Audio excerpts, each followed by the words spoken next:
കണ്ണൂരിൽ പോലീസ് കസ്റ്റഡിയിൽ നിന്ന് രക്ഷപ്പെട്ട കുപ്രസിദ്ധ മോഷ്ടാവ് പോലീസിന്റെ പിടിയിൽ. തീവട്ടി ബാബു എന്ന ബാബുവാണ് പിടിയിലായത്. അരുൺ പൂപ്പറമ്പ കണ്ണൂരിൽ ചെയ്യുന്നു. അരുൺ, നേരത്തെ ഈ പരിയാരം മെഡിക്കൽ കോളേജിൽ ചികിത്സയിലിരിക്കുകയാണ്. പോലീസിന്റെ കണ്ണ് വെട്ടിച്ച് പോലീസ് കസ്റ്റഡിയിൽ നിന്ന് രക്ഷപ്പെട്ടു പോയത് തീവട്ടി ബാബു. എവിടെ നിന്നാണ് തീവട്ടി ബാബുവിനെ ഇപ്പോൾ ഒടുക്കം പിടികൂടിയിരിക്കുന്നത്?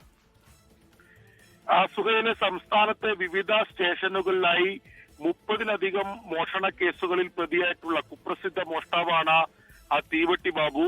കഴിഞ്ഞ ദിവസം പയ്യന്നൂരിലെ ഒരു കടയിൽ അവിടെ നടത്തിയ മോഷണം, ഒരു ഓട്ടുപാത്ര കടയിൽ നിന്നും പണമടങ്ങിയ ബാഗ് മോഷ്ടിച്ച് കടന്നു കളഞ്ഞ കേസിലാണ് പയ്യന്നൂർ പോലീസ് ഈ ബാബുവിനെ പിടികൂടിയത്.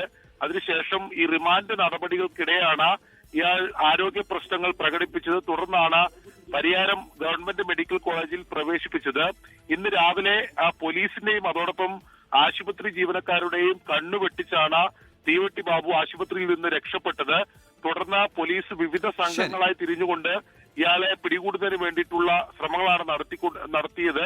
അതിനൊടുവിൽ ഇപ്പോൾ പരിയാരം എംബേറ്റി എന്ന് പറയുന്ന സ്ഥലത്ത് വെച്ച് തീവട്ടി ബാബുവിനെ ഇനിയെങ്കിലും പുറത്തു ചാടാതെ പ്രതിയെ കാത്തുകൊള്ളണേ പോലീസെ, അല്ലെങ്കിൽ വീണ്ടും ചാടും.